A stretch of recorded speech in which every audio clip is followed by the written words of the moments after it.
Hi everybody, so today I'm going to be sharing with you all the biggest mistakes I've made in my training so that you don't have to make the same mistakes and you can hopefully have a smooth and easy journey in your counselling and psychotherapy masters should you choose to do so. And you'll find this video in my playlist, which is called For Future Counsellors, which will have all the videos you need on your journey to becoming a counsellor if you go down the master's route. So be sure to watch that next. Okay, let's get straight into it. The first mistake I made was thinking that this course would be part-time, and yes, on the website it says it's part-time, but the workload is most definitely not part-time. So as you know, if you watched some of my previous videos, yes, if you're doing the master's degree, you're only in 1 day a week from like 10 till 5:30. In first year it was 10 till 5, but second year and third year is from 10 till 5:30. I don't know why. There's a lot of time outside that you'll need to dedicate to the master's degree. In first year there's not too much. You'll have to do a bit of extra reading, and depending on which university you go to, you might be doing placement from first year, but on my course you do placement from second year. At the moment, with my new placement that I'm doing online, I have clients on 2 different days, on a Monday evening and a Wednesday evening, and I have supervision every other Tuesday in the evening for an hour and a bit, but as the group grows it'll go up to 2 hours. And then when I have an assignment, I usually give myself the month prior to the assignment being due to do that. So I usually give myself about 6 to 4 weeks to do an assignment that will be coming up.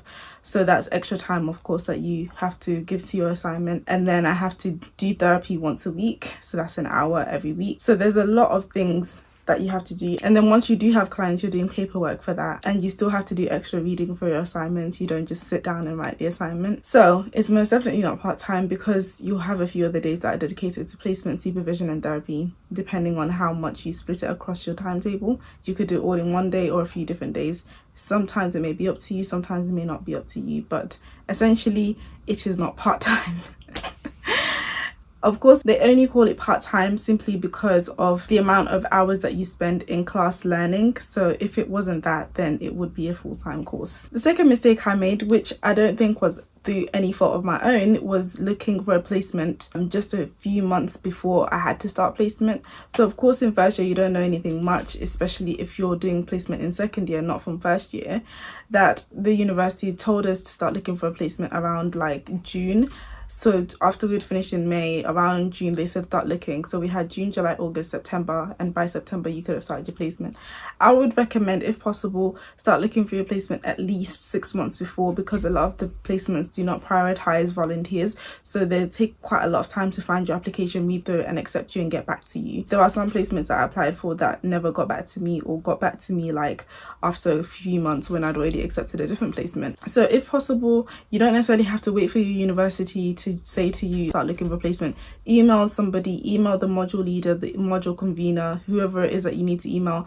Ask them, do you have a database for placements? Can I start looking for a placement? Where do you guys normally have students going for placement? Ask them and be ahead of the game. There's nothing wrong with being 5 steps ahead if it means it's going to be less stress on you. Have your CV up to date and ready, and have somebody who can write you recommendations if you need it, or references if you need it. And also you'll have to prioritize a day where you can do your placement, whether that's in the evening, morning, depending on your timetable and the job if you have one. So yes, look for placement as early as possible. Looking for a placement a bit later, the one I've just started now, I applied for I think in January or February, and then I started in March. So it takes a bit of time essentially. So get ahead of the game when it comes to placement as soon as you can. The sooner the better, the less stress. Because right now a lot of people in my year sound like they're not going to meet the deadline for the July hours, and I'm like this close to meeting it. Like I could literally be just over or just under, like in the 90 hours or just over 100 hours. So I'm very close to also kind of missing the deadline. Just depends on how many clients I have, because I'm still waiting for my 4th client to start placement next month. So if that client does come and everything is on time, then I will make the hours just in the nick of time. You don't want to carry that stress of doing placement over summer or not meeting your deadlines for your hours essentially. The third mistake, which is still haunting me to this day, that I made, was not saving up enough money for this course. You need so much extra money just for the expenses that come with the course outside of tuition. And of course I stay in student accommodation, so I have to then think about rent as well. But outside of tuition fees and rent, you also have just to pay for so many things. Some placements pay for your supervision, some don't. So my first placement paid for my supervision. This current placement I'm doing does not pay for my supervision. I'm paying £61.60 a month.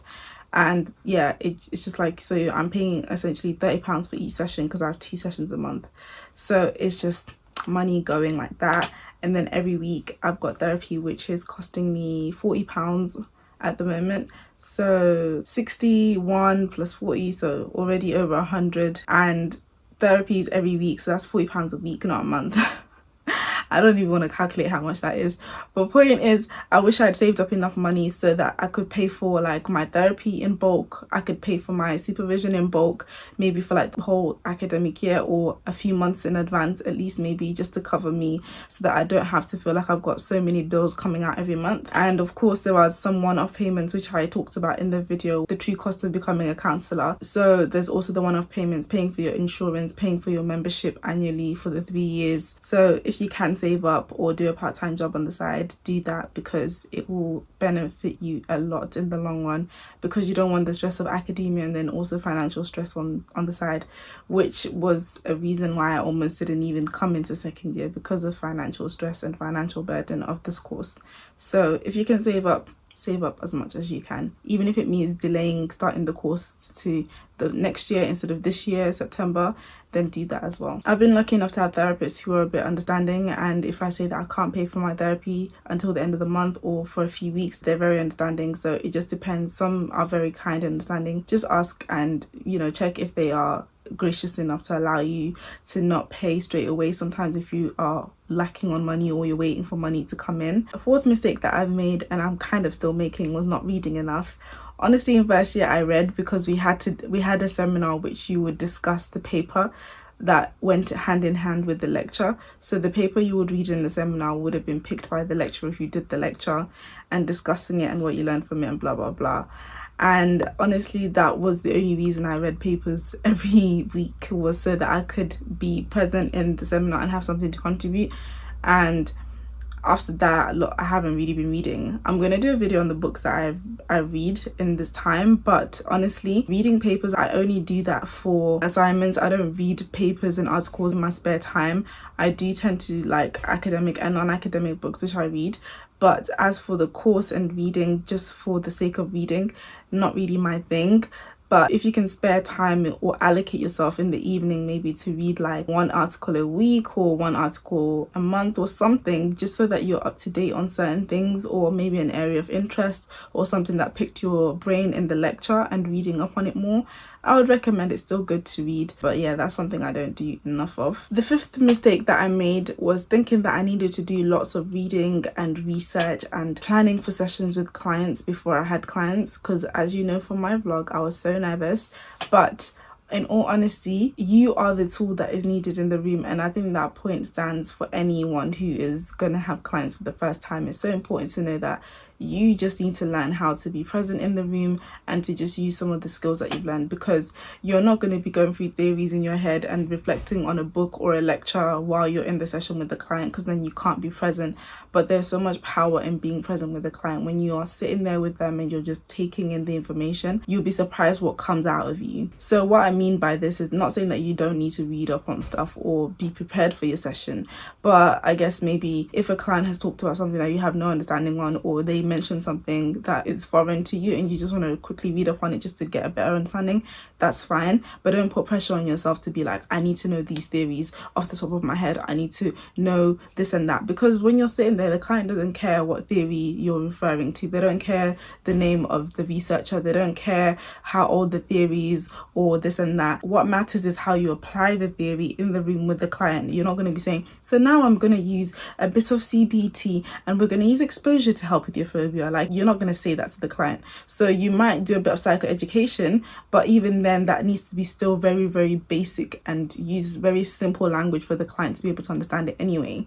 So don't put pressure on yourself to be somebody who has all the theories like you know every single person and every theory out there so that you can be the best therapist by being in the bloody room with the client. You'll find that when you don't know something, you just ask your client, oh, what's that? Tell me more about that. I've never heard of that. Just ask your client and they'll tell you, like, because one thing is the client is still the expert on themselves. They're the expert on their own life and their own experience and their own truth. You can just ask the client, oh, okay, so what does anxiety mean to you? And don't feel like, oh, I don't know what that means. I don't know what that word is. What does that mean? And you can just ask your client and they'll tell you. Most clients are very happy to just inform you on things because, yeah, it happens that you don't know everything about their life and their culture and their experience in life. And some of them might use slang that you don't understand. So just always feel free to ask a client. And don't pressure yourself. Don't ever be afraid to do light-hearted reading just so you can be a bit more open-minded and aware of certain things that your client mentions. And you probably will have to do a little bit of light reading on certain techniques and maybe paperwork and how to use certain paperwork or homework when you're explaining certain homework to them. You obviously need to do a bit of reading and understanding how they need to do certain things. But besides that, don't pressure yourself to be somebody who has all the theories and all the knowledge and every single book in your library at the forefront of your mind during a session. Those are the 5 mistakes I made. I can't think of more, but when I do, I'll probably make a part 2 to this. I hope that this helps so that you don't make the same mistakes. And I will see you guys in the next video. Be sure to watch the playlist for future counselors next. Bye.